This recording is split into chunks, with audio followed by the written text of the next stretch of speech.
Hello and welcome everyone to Scas and this afternoon's seminar,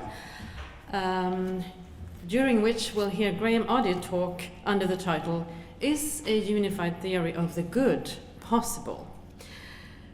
Graham Oddie has a PhD from the University of London, and he really began his academic career in philosophy at the University of Otago, New Zealand, then moved to take up a professorship at Massey University in 1988, and from there he moved to a professorship at the University of Colorado, Boulder, in 1994.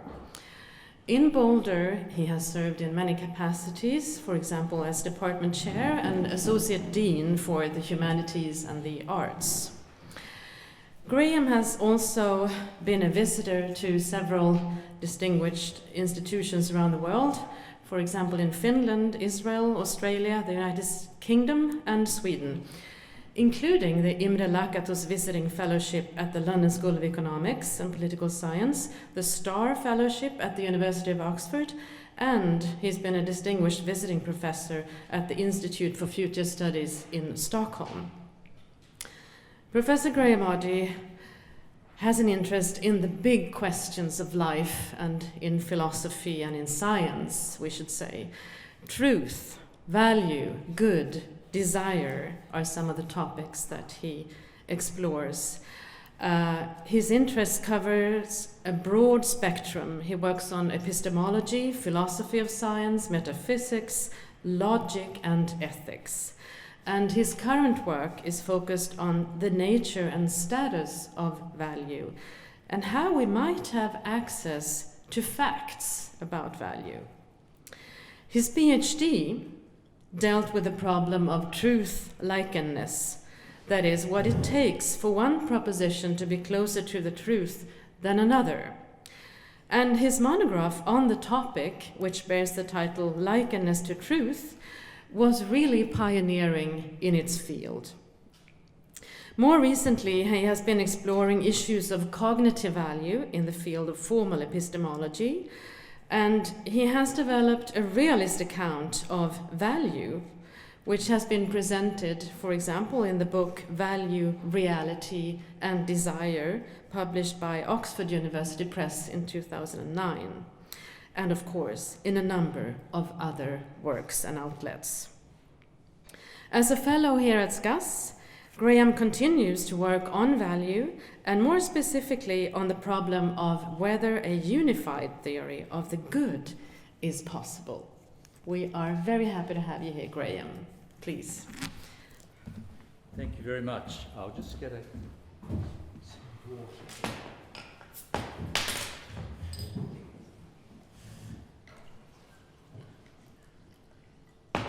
Thank you very much for that kind introduction, Christina, and thank you very much for directing such a wonderful institution that I've been privileged to spend a semester at. It's been a real highlight of my philosophical career. Thank you.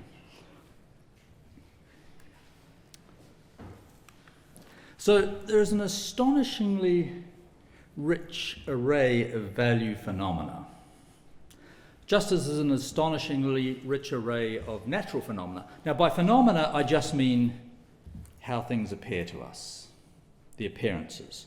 By value phenomena, I mean appearances of the good, the bad, and the ugly, and the beautiful.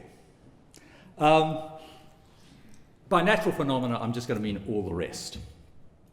Now, for the most part, we take the appearances at face value. For the most part, we judge things to be the way they appear to be. But we also know that appearance and reality can come apart, and they can come apart rather drastically. Sometimes it's because the appearances themselves suggest that they can't be all that they're suggesting. So, for example, classic case, you semi-submerge a stick in water, a straight stick in water, and it looks bent and feels straight. You know that both appearances cannot both be correct. At least one of them's wrong. Maybe they're both wrong. Maybe there is no stick at all. But they can't both be correct. And so you start to seek for an explanation for why the appearances are thus and so in this puzzling way. But we're confident that we will find an explanation because we're confident that there is a unified reality lying out there behind the appearances, no matter how confusing those appearances might seem on the surface. And this assumption that there is this underlying reality out there has been extraordinarily successful in the natural domain. Our explanations of the natural phenomena have become increasingly sophisticated, and they are highly unified. We have highly unified theories of the natural phenomena today, and they fit together rather nicely. They're not perfect, and we're still searching for, as it were, the one unified theory of the physical world, but we've made what appears to be extraordinary progress. Now, the value phenomena are, as I've said, rich, diverse, and rather insistent. Things strike us as bearing various kinds of values in all sorts of ways. So, simple example, happiness seems good. Pleasure seems good. Pain strikes us as bad. The more intense the pain or the longer the pain, the worse it seems. And it's not just one's own pain that seems bad, but we can also respond to the pain and suffering of others. Often those who are nearest and dearest to us, but not always those who are nearest and dearest to us. The suffering of others can also seem bad. And it's not just suffering that seems bad. Suppose you happen upon some larrikins who are setting fire to a cat whom they have recently doused in gasoline. You are struck by how awful the suffering of the animal is, but you're also struck by how terrible the delight that the larrikins are taking in the suffering of the animal is as well. That strikes you as evil. And you don't deduce this from some theory that you might have learnt at Sunday school or at your mother's knee. It just strikes you that way. But enough of the bad. What about the good? Well, the warmth of the summer sun on one's face after a long, hard, dark winter, that can strike one as quite good. The taste of hokey pokey ice cream, I can tell you about that later. The transcendent beauty of that Mozart soprano solo that we listened to before. The unexpected generosity of a complete stranger. All these seem good. And in the preamble to the talk, in the abstract, I listed a whole range and variety of judgments we make, and we make them largely on the basis of how things appear to us evaluatively. So those judgments that we have a reflex in making are evidence, it seems to me, that the value phenomena, that things strike us evaluatively in various ways, are, like the natural phenomena, rich, interesting, varied, and complex. But as I've noticed, that things appear a certain way does not guarantee that they really are that way. And like the natural phenomena, the value phenomena do conflict with one another. So the conflicts in the value phenomena often give rise to skepticism in philosophy. How can you know anything when the phenomena are so unreliable and changing? You could say the same thing about the natural phenomena, of course. But also, it has even suggested to some that, in fact, the value phenomena just constitute one gigantic illusion. We're sort of in the grip of a virtual value reality machine that throws up these appearances of value, but it's a complete and utter delusion. Nihilism. Sorry, I'm just getting used to this device here.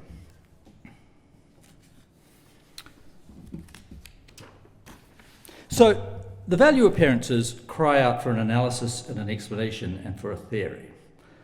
Value theorists are, I think, engaged in the search for a unified value theory, a theory of a coherent and underlying value reality that explains and unifies the value phenomena, but also explains when and where those appearances go wrong.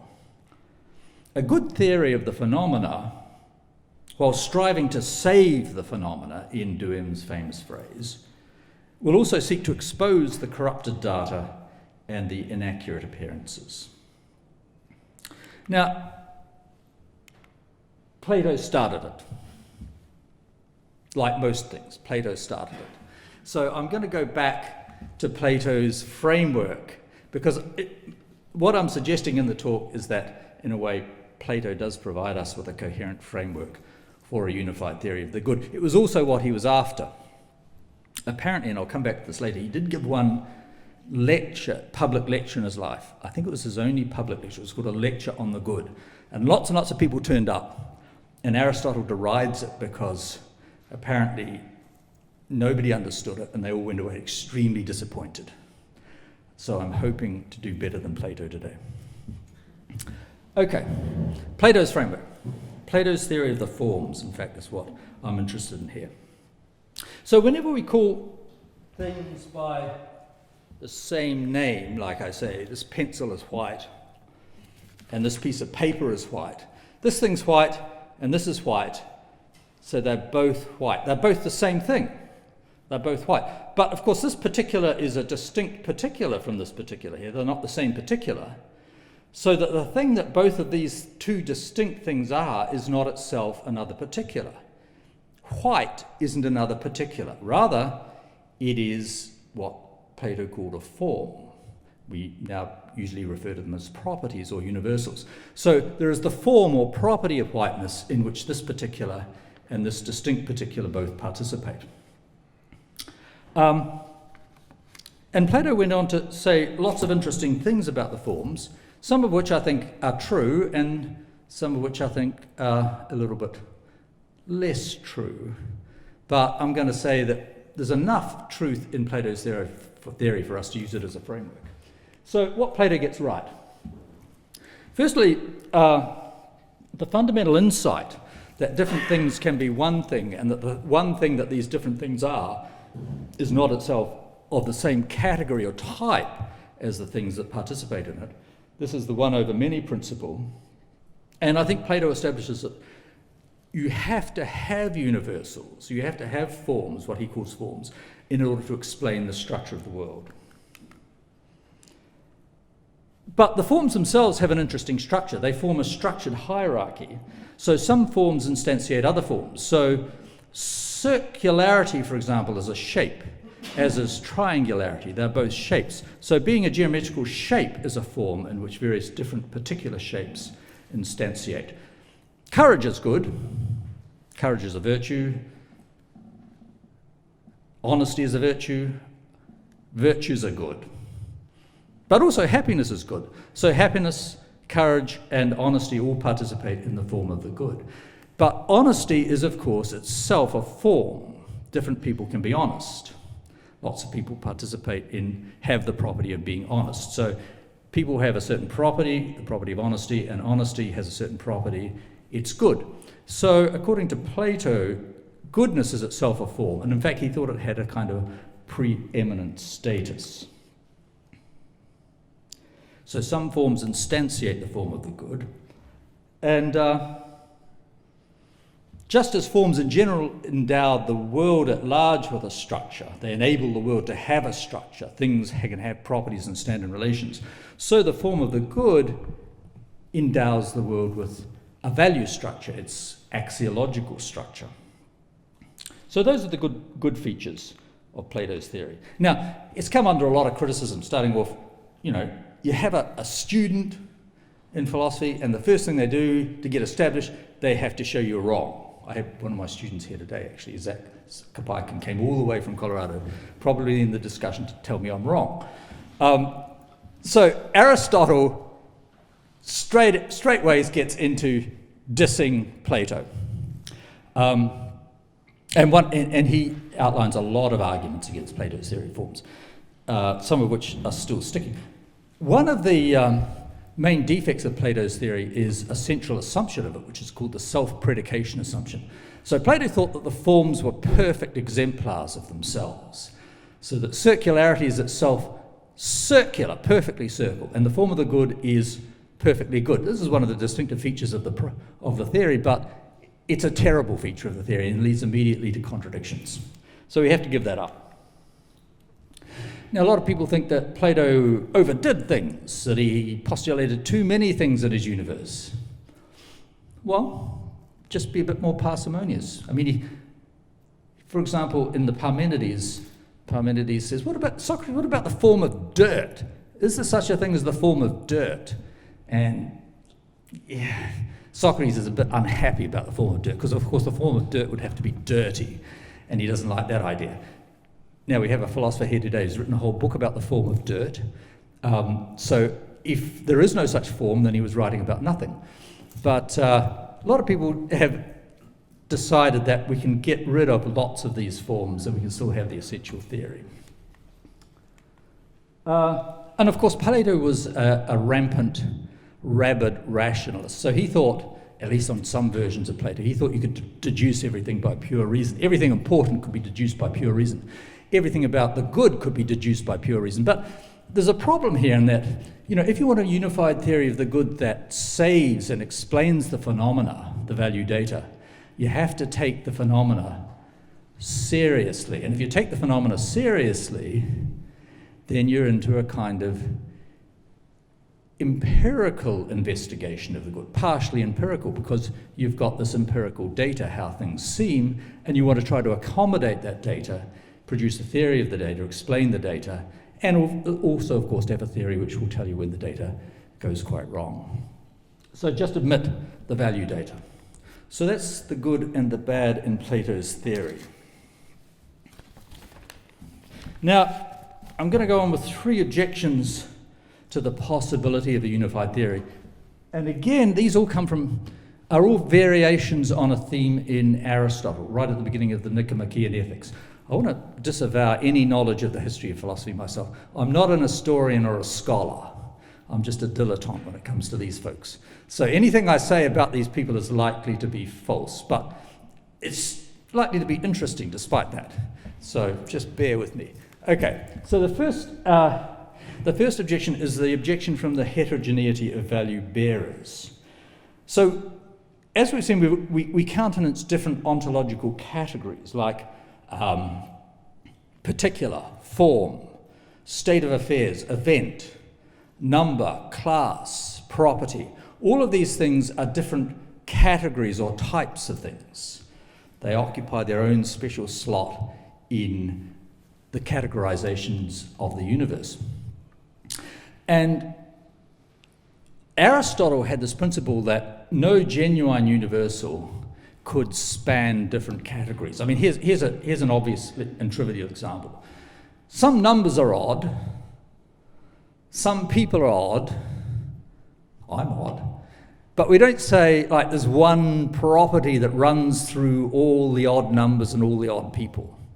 That just seems weird, to think that there's a universal of oddness that is shared by 3, 5, 7, and Oddie. Okay? It's not. There's no such universal. That's just a mistake. Now, my examples at the start, or on the abstract, show that we can attribute goodness and badness to almost anything, to material particulars. I mean, Princess Diana's dress is precious. For some reason, Princess Diana's dress plays a big role in the philosophy of value. I'll show you a picture of it later. That Persian rug is gorgeous.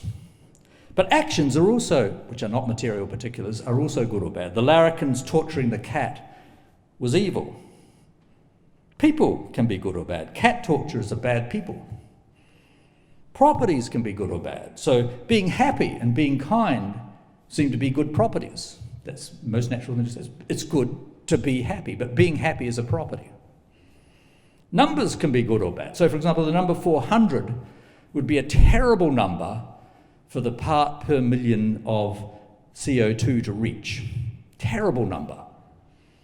Terrible in that respect, of course. It might be quite a nice number in other respects. But as the number of parts per million of CO2 in the atmosphere, it would be a terrible number. So numbers, properties, classes, people, all of these things can be good or bad.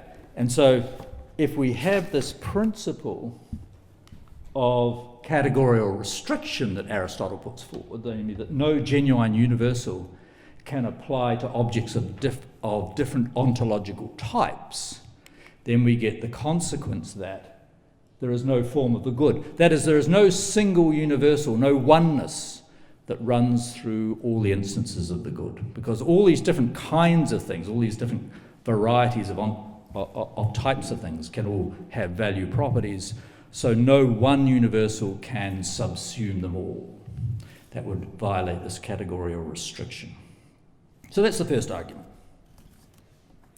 The second argument is the objection from heterogeneity of value concepts. So all of these are arguments from heterogeneity of some kind against the possibility of unification and unity in the theory of the good.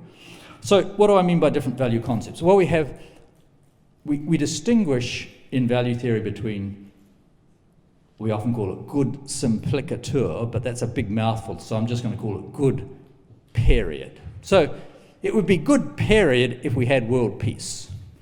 Well, you might think that happiness is good period. I'm going to argue against this later, actually. Just this is a trigger warning. You might have come here with various presumptions about the value of happiness, and you will leave without them. But never mind. That's just a warning. Okay. So you might think that happiness is good period. Some things are good for people and not good for others. So it might be that an equalization of resources might be a fairer distribution, so it might be good simpliciter or good period, but it might be good for some and bad for others. It would be bad for the rich folks if you took away their resources, but it would be good for the poor folks. So good for and good period can come apart. A third concept, which I'm not going to discuss today much at all, is good of a kind. But, this is a good pencil. It's a good thing of that kind. It's actually an excellent pencil. I love it.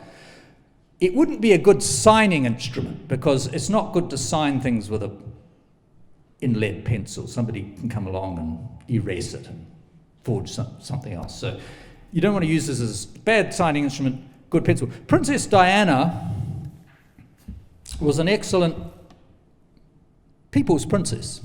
That's what she was. She was a people's princess. She was apparently a lousy marital companion. So you can be good of one kind, but lousy thing of another kind. Now, these three different concepts all come apart, but we all call them kinds of goodness. Now, it would be weird if we had three independent kinds of goodness that couldn't somehow be unified, or couldn't, either they can't be unified in some parent notion of goodness, or we can't locate one of these kinds of goodnesses or values in the other. And I'm going to suggest that what we should try to do, or what a value theorist who's after a unified theory should try to do, is try to reduce one of these concepts to the other. So a unified theory of value should have no more than one basic concept.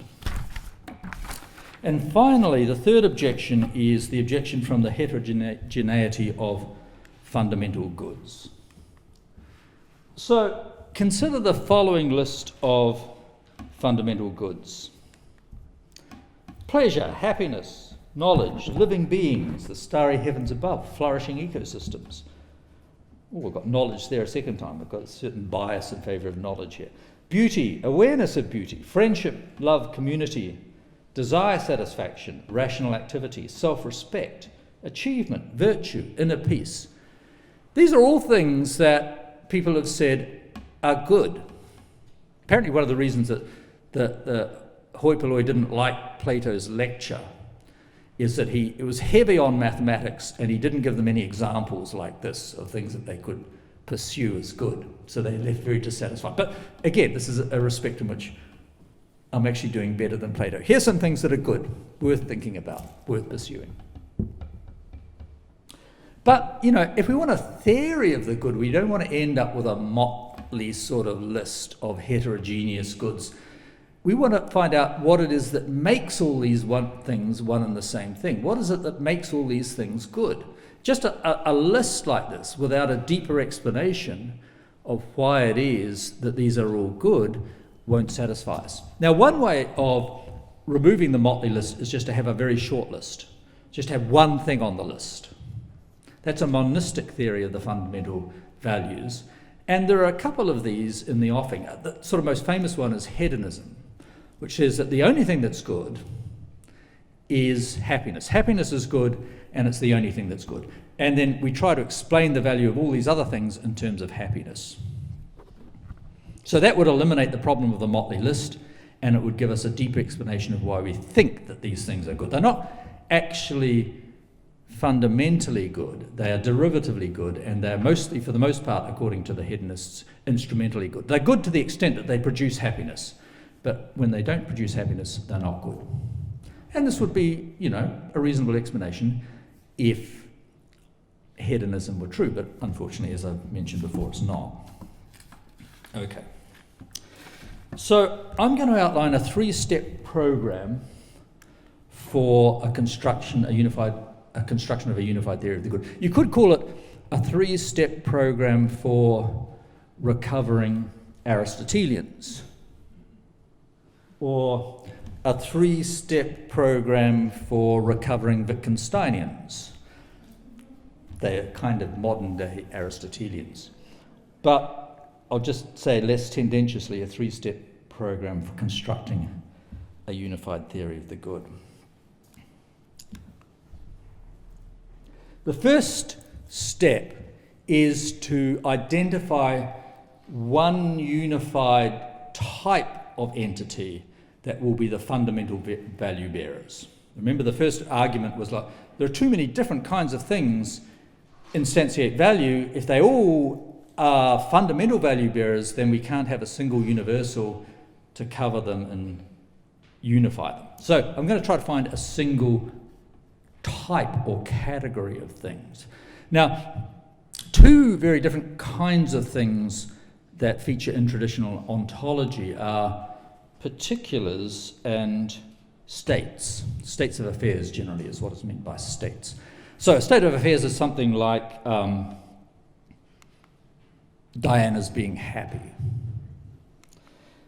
States of affairs themselves come in two kinds. They come as concrete states of affairs. So suppose for the sake of the argument that on her wedding day, in fact, Diana was happy. There's some dispute about this, but let's just, for the sake of the argument, assume that she was in fact happy on her wedding day. Then that was a concrete state of affairs, an actual state of affairs. So what I mean by a concrete state of affairs is just a state of affairs that obtains. And there are also concrete particulars like, for example, Diana's fabulous wedding dress. That's not a state of affairs or an event, it's a particular, like a pencil or a piece of paper, a material thing. There are also abstract states of affairs. So, for example, consider the state of affairs of Charles being happy on his wedding day. Suppose Charles wasn't happy on his wedding day. Suppose that secretly he wanted to be somewhere else altogether, and he thought this was a big disaster. So Charles's being happy on his wedding day was not an actual state of affairs. It was a merely possible state of affairs. He could have been happy, but he just wasn't. Okay, it wasn't a concrete state of affairs, but a possible one, or an abstract state of affairs. Or if Diana was in fact happy on her wedding day, then her being miserable on her wedding day would be a possible or abstract state of affairs. There are also abstract particulars, but I'm not going to worry about those. Oh, there's a little bit of evidence that Diana was in fact happy on her wedding day, and it looks like Charles was too. So the concrete states of affairs at issue here are actually Diana's being happy on her wedding day, and Charles is being happy on his wedding day. Okay. So we've got a number of candidates here already for the role of of fundamental value bearer, and I'm going to rule out concrete particulars and concrete or actual states of affairs, and I'm going to argue that of the things that we've considered so far, the best candidate is possible state of affairs, but then I'm going to rule that out in favour of something else altogether, something actually more in line with Plato's views. So consider concrete particulars as the fundamental value bearers, like Diana's fabulous wedding dress, precious wedding dress, or that Persian rug. Could these be the fundamental value bearers? And I'm going to rule them out for one very simple but striking reason, and it's this. There are law-like connections between the value of things. So if you have a very gorgeous Persian rug, okay, suppose that Persian rug over there, got to imagine I'm pointing at a gorgeous Persian rug over there. Suppose that's gorgeous. Now, I have a perfect copy machine and I duplicate it. I give you a Persian rug that is exactly the same in all of its material properties. It has the same design, the same colours, the same texture, same in every material way. Now, if this one over here is gorgeous, this has got to be gorgeous too. You can't say, that's a gorgeous Persian rug, that one's not, that's terrible. If they have, if you know that they're duplicates of one another, then one is gorgeous if and only if the other is gorgeous. Now, if the fundamental value facts are just the properties of the particulars, it's hard to explain this. And why is that? Because what makes the Persian rug over here gorgeous is its particular configuration of features, its texture and colours and so on. And as a consequence, something with exactly the same texture and colour and features and so on, materials that it's made of, would have to have exactly that same value property. But if you think of the particulars as being where the value properties reside, then it's harder to explain this necessary connection between these particulars. They're in the same state, and that's what makes them equally valuable or equally gorgeous or whatever. So if it's states that are the fundamental value bearers, and then we can explain this. Same state, same value. You can't have same particular, same value, because another Persian rug might not be nice at all. Might not be nearly as gorgeous. But if its sameness of state guarantees the sameness of value, then we can explain this necessary connection between the value properties of the particulars. So I'm going to rule out particulars and move to states. Why not then states of affairs? This is the standard view. Most philosophers think that the fundamental value bearers are states of affairs. Things like Diana's being happy. That's a good state of affairs. And many think that actual states of affairs are the fundamental value bearers. So I'm going to move to states and now argue that we should go for possible states rather than actual states. Why is that? Well, Diana's being happy is a good state of affairs. It's better than her being miserable. If she was happy on her wedding day, it seems like that's better than her being miserable on her wedding day.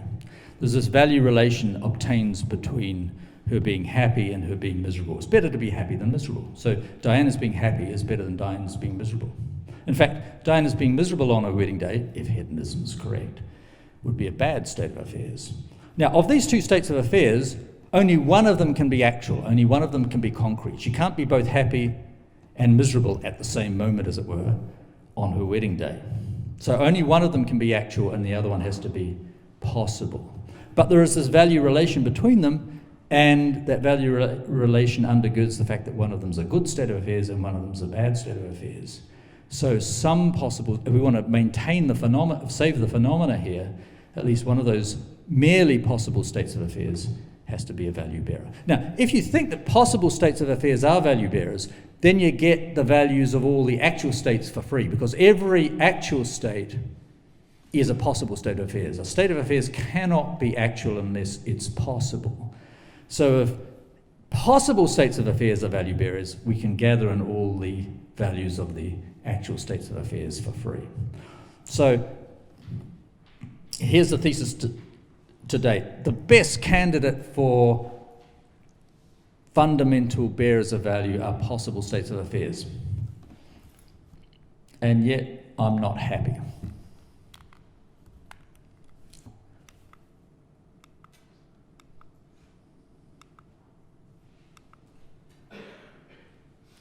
So possible states of affairs does both of the things that concrete particulars and concrete states can't do.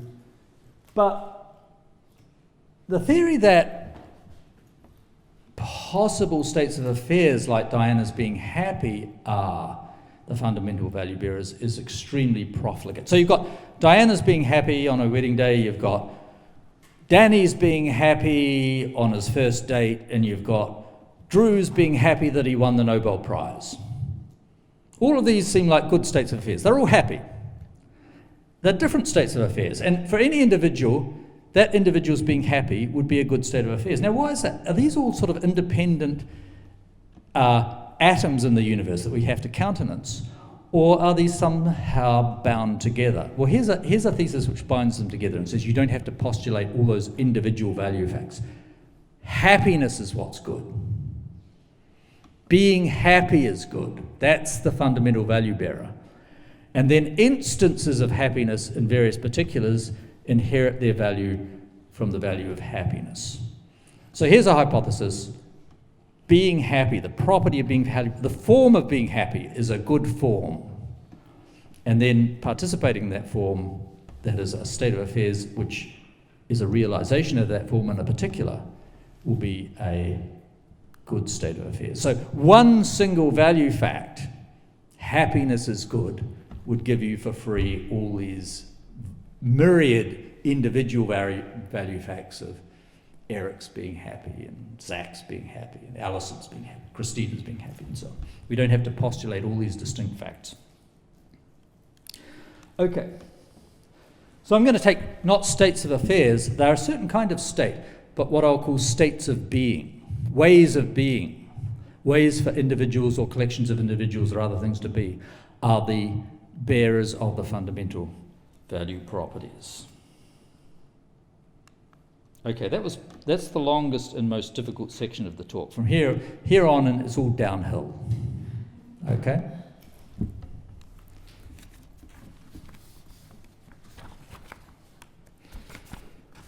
So,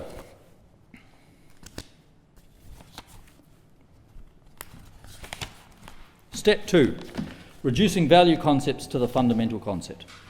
So as I've mentioned, there are various different value concepts: good, period, good for, and good of a kind. And I'm just going to focus on good, period, and good for.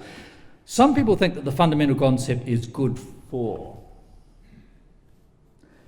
So if you thought that you could specify what things are good for different individuals, then you could somehow aggregate that into what's good, period.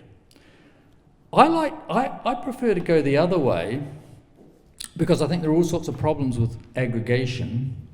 I have problems with aggregation too, but as a conceptual strategy, I like the idea of starting off with what's good, period.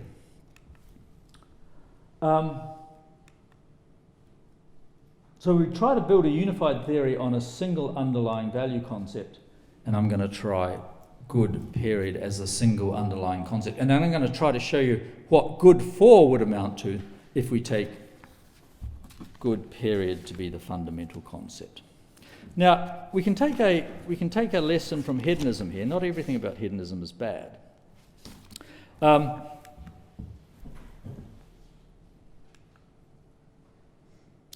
Assume that happiness is good. In my sense, it's a good property, okay? Then it follows from that being happy on her wedding day was good for Diana, okay? It seems to. And it would follow if we analyse that in the following way. What does it mean to say that being happy on her wedding day was good for Diana? It was good for her. It's not just saying that her being happy on her wedding day was a good state of affairs, because as we said, that's compatible with it merely being possible. What does it mean to say it was good for Diana that she was happy on her wedding day? Well, this breaks down into two parts. One part is happiness is good. And the other part is, in fact, she was happy on her wedding day. If it's true that happiness is good and she was happy on her wedding day, then that seems to be all that's maintained when you say being happy on her wedding day was good for Diana. We have an analysis of what it is for being happy on her wedding day to be good for Diana. Now, we could generalize this. So hedonists say that happiness is the only good property there is, the only fundamentally good thing. But maybe there are other good properties. Maybe being knowledgeable is good, or maybe being wise is good, or maybe whatever. So you could generalize this account. I mean, what is it for it to be good that Charles was wise on his wedding day? It would just be that wisdom is good and Charles was wise on his wedding day. Or more generally, we can have this general schema. Having a property at a time is good for a certain subject or bearer of that property, just in case it's a good property, and they have it at that time. So this is how philosophers proceed to analyze. I mean, everybody does this, but we do it with concepts like good and happy. But we analyze some concepts in terms of other concepts in order to try to show that we can construct a theory from a small unified group of concepts by defining the other concepts and deriving facts about them from it. Okay, so that looks like a first stab at a definition of good for in terms of good period. But again, I'm not happy. Not all features that are good seem to be good for the people who have them. So recently there was a terrible incident in near my hometown in Colorado where a school shooter went in and shot up a bunch of students. But there was one student, Kendrick Castillo, who lunged at the shooter, and his doing so prevented the shooter from killing a number of people and enabled them to get away. But his act of bravery was very self-sacrificial because he died shortly afterwards of gunshot wounds. He took a bullet for his fellow students. Now, his brave act of self-sacrifice seems to me to be good, period. That's a good property. But it doesn't seem like it was good for Kendrick. He was just on the start of the rest of his life. And by sacrificing himself in this way, he ended his life. It didn't enhance his well-being or his welfare. His life didn't go better because he threw himself in front of the bullet. So some things, see, this is just a prima facie example. You might have a reply to that. It just seems like, on the face of it, this was a good property, brave self-sacrifice, but it wasn't good for the bearer of that property. And we also, of course, still have the problem of this heterogeneous list of properties.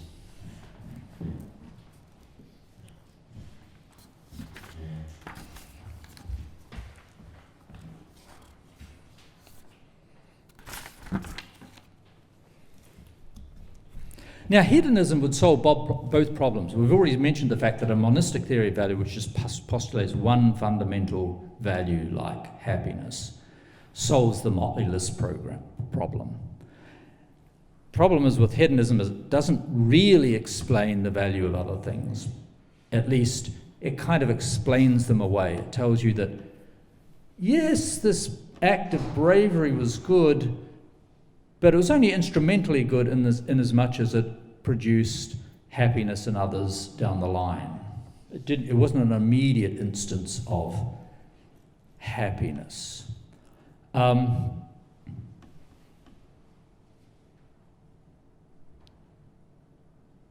in any case, it seems to me that hedonism is just false. It just seems like there are obvious counterexamples to the thesis that being happy is an unconditionally good thing. So imagine that the shooter, at the moment that he saw Kendrick Castillo crumble on the floor and die, experienced a tremendous burst of happiness. His happiness at that moment doesn't seem to me to be a good thing. It seems to me that happiness makes him worse, it makes the situation worse, and it's not just that it isn't made up for, it's not just that it can't make up for all the misery and unhappiness that the shooter has produced, it's just that it makes the whole situation worse. It's worse if this guy is happy about what he's done than if he had been struck by how awful what he'd done, okay? His unhappiness or misery at that moment would have been better than his happiness. In fact, I think it would have been better for him had he been miserable at that point than had he been happy. Okay.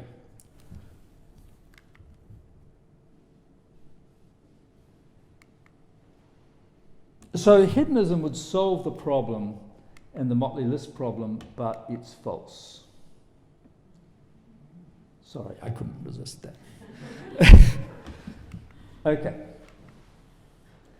So now we have the truth about happiness.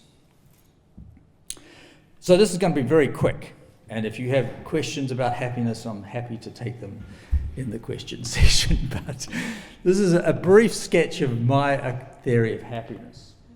So for a start, happiness is an emotion. It's a felt experience. That should be, that's common ground. Happiness is a positive emotion. It's positive in the sense that it is an experience of something positive. It's an experience of things going well. To be happy that you won the Nobel Prize, for example, is to experience as positive value you're having won the Nobel Prize.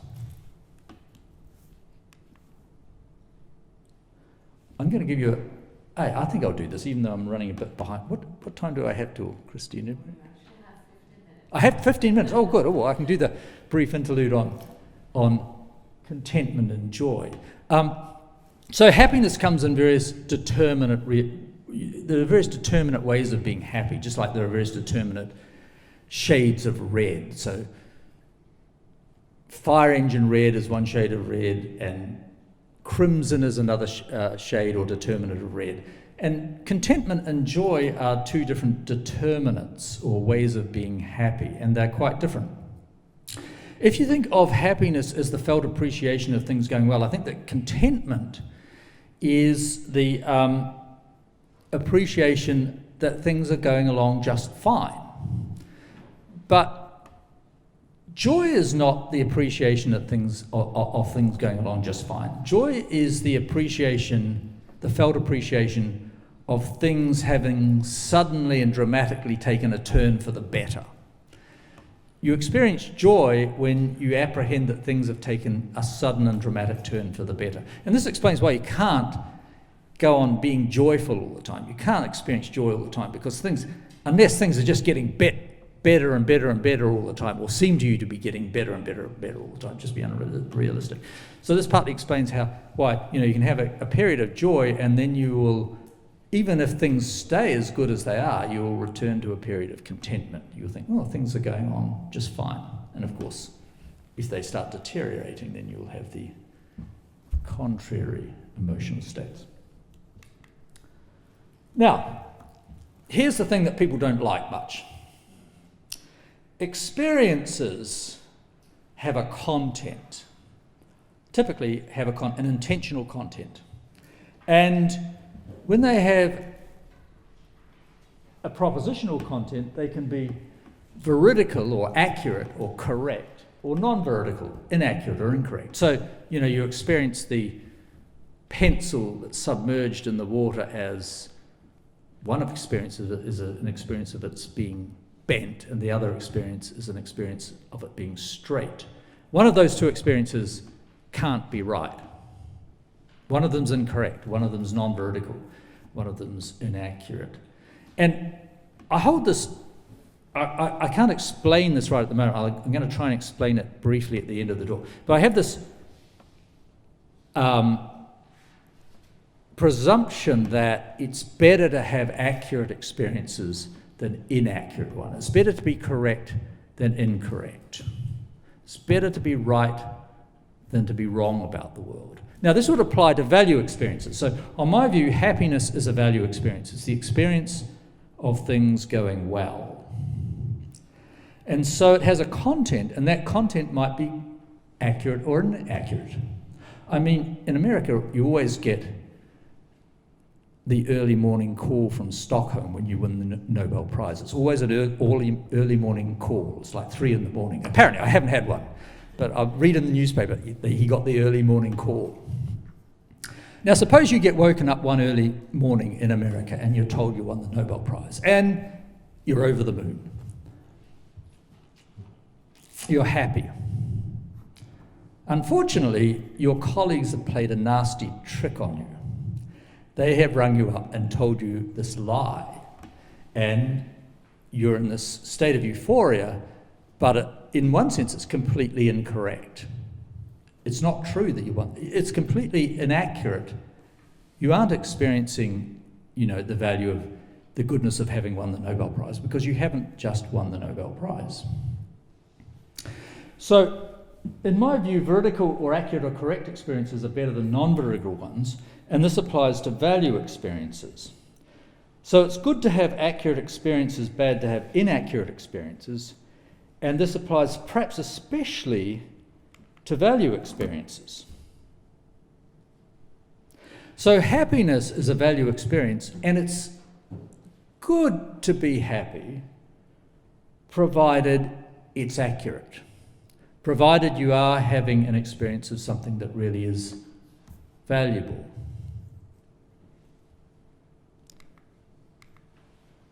But it's bad if it's inaccurate. I need to go into this a little bit more, but let's just leave it at that in the meantime. So here's a sad fact. Happiness isn't unconditionally valuable.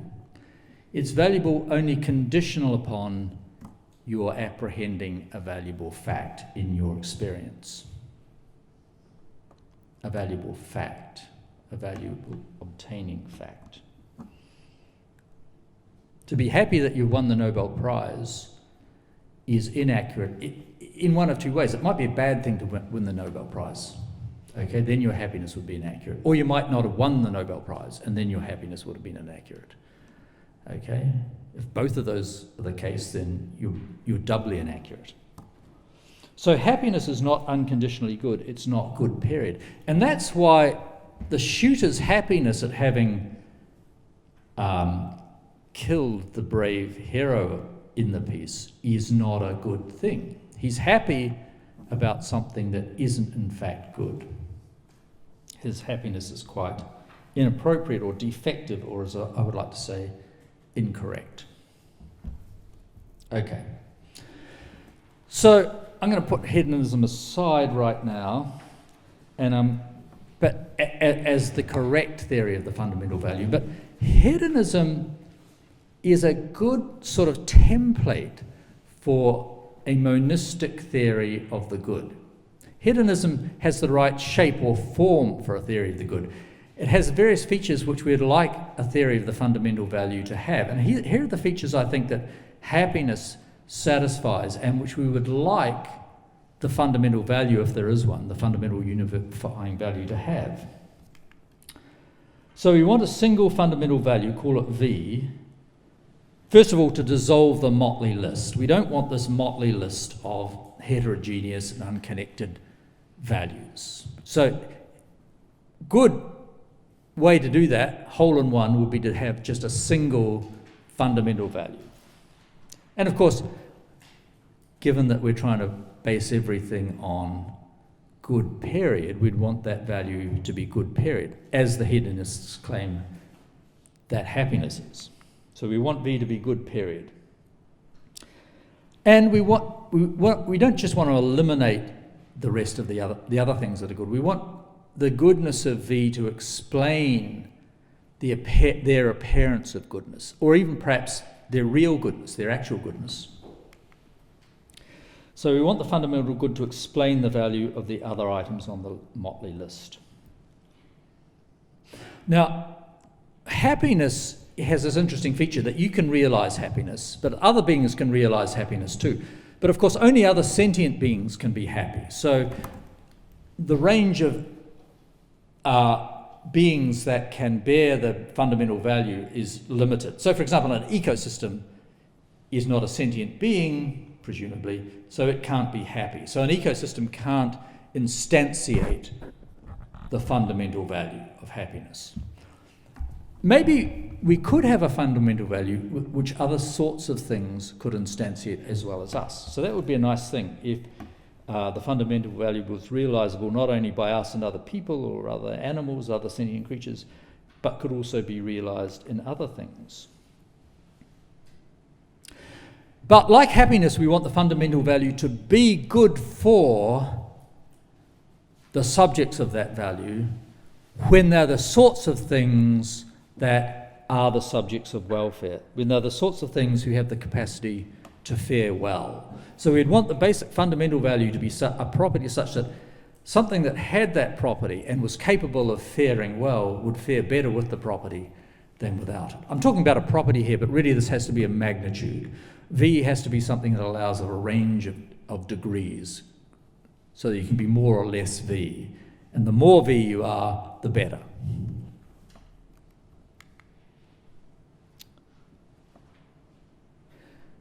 Happiness has this nice feature that it's capable of being directly experienced as good. I think this is a bit of a mistake, actually, that people... The thing is that happiness is the direct experience of things going well, so it is a kind of messenger of goodness, and people mistake the messenger for the message. So they think that happiness itself is the good thing rather than what it's a message of. In fact, happiness is the direct experience of things going well. But maybe happiness is also good. At least in my view, veridical happiness is intrinsically good, and it seems like we have a direct apprehension of the intrinsic value of veridical happiness. So we'd want a basic value to be capable of being directly experienced as good. Now here's this thesis which I develop in that book that Christina mentioned, that it's a constituent of experiencing something as good that you want or welcome the thing. That is, to experience something as good is to want or welcome it in some way, to desire it in a very, very broad sense of desire. There's an essential constituent of experiencing things as good that you want them. Now, if this is true, and we add that to these other desiderata I have here for the fundamental value, we get as an upshot that anyone who had an accurate value experience of the fundamental value would want it, would welcome it. So if our fundamental value has these features, and you buy into my general thesis here about the nature of value experience, then you would have an interesting consequence that the fundamental value itself would be something that those who have an accurate experience of it would want or welcome it. Okay.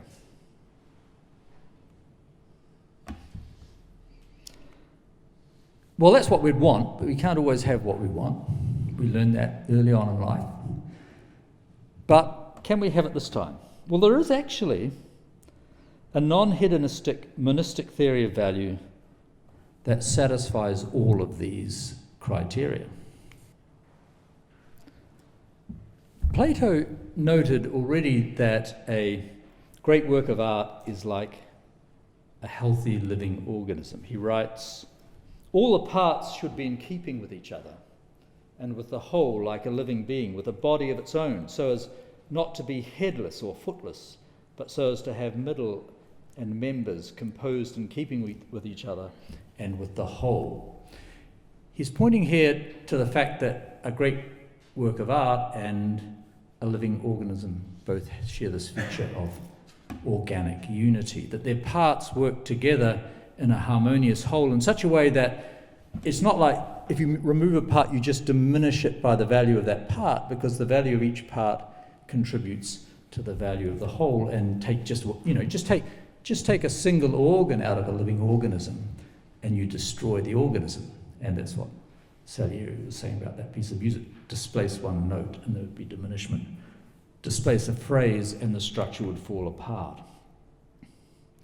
Francis Hutcheson, 18th century Scottish philosopher at the University of Glasgow, constructed a whole theory of beauty around this idea. He claimed that beauty could be measured, I've gone over time, sorry about that, as the product of unity and complexity. Compound ratio of uniformity and variety, so that where the uniformity of bodies is equal, the beauty is as the variety, and where the variety is equal, the beauty is as the uniformity. And it's much easier to put this in a formula than to state it in words. So beauty is just unity times complexity. Reduce the unity to zero and you reduce beauty to zero, reduce complexity to zero, and you reduce beauty to zero, and it reaches its maximum when you have maximal unity and maximal complexity, maximal unified complexity. Leibniz had a theory of the value of the world. He says, God has chosen the rule which is the most perfect, that is to say, the one which is at the same time the simplest in hypotheses and the richest in phenomena. So from a very small number of very simple laws of nature, God has generated this amazingly rich cosmos, which makes a unified theory of the cosmos possible, and a unified theory will have a very small number of postulates which will together jointly entail a great profusion or myriad of phenomena. Nozick, who's sort of most famous for his views on libertarianism, also espoused this theory, and he claimed it captured the value of knowledge and love, that you can explain the value of knowledge and love as a species of organic unity. I don't have time to go into that. But according to Nozick, it captures only about 95% of all value. He thought 5% of value eluded this account. I could tell you what eludes it at the end, or what he thought eludes it. But I had a student, graduate student, Chris Kelly, who brazenly argued that it captures every last jot and tittle. Here's a picture of Chris. He's actually a film star and movie director now. He's also a philosopher. He recently published his thesis, A Theory of the Good, but he's trying to produce the good as well as theorize about it. Now, Plato, as I said, there's some evidence he argued for this in his lost lecture on the good, because what he argues in that lecture, and everybody derides it, including Aristotle, is that the good is unity. Now, I don't think he argued that the good was unity, simpliciter. I think he must have been arguing that the good was a unified complexity. Because, in the Republic, what he says is the good for a human being is that the various diverse elements of his soul are in perfect harmony, and they all do their bit to produce the overall balanced soul of the wise person. And similarly with the state, that a good state is one in which all the diverse elements work together for the good of the whole. So I think that in the lost lecture on the good, he was arguing for unified complexity. So let's have a look at our wants, our list of wants. So we want our basic value to be a single valuable property of entities and collections of such. Tick. It's got to be good, period. Tick. It can't explain the value of the other values on our motley list. Well, Nozick and Kelly think it can do that. It's got to be realizable in us. Yes, we can display organic unity, both in our mental life and in our physical life, and hopefully in the combination of the two, just as Plato pointed out, that the value, the good for a person is that the different elements of their soul are working together in harmony. But it can also be realized in other things, like a tune or an ecosystem. It's not just a sentient creature can exhibit unified complexity. But for those of us who have the capacity for faring well or badly, having a high degree of unified complexity is good for us. And it's also capable of being directly experienced as good. In fact, I think evolutionary processes would favour beings that appreciate, desire, and promote their own high degree of unified complexity. Now here's the last point, and here I will finish with this. This is the last slide. Now, according to this theory of value, a theory itself is better the greater its degree of organic unity. That is, a theory that organically unifies and accurately represents the diverse and complex phenomena which it seeks to save is a unified theory. That's what a unified theory is. And according to this theory of value, a unified theory will be a good theory. Thus, if this theory of value is correct, beauty and truth are united in the perfectly unified theory of the good. Oh, stop.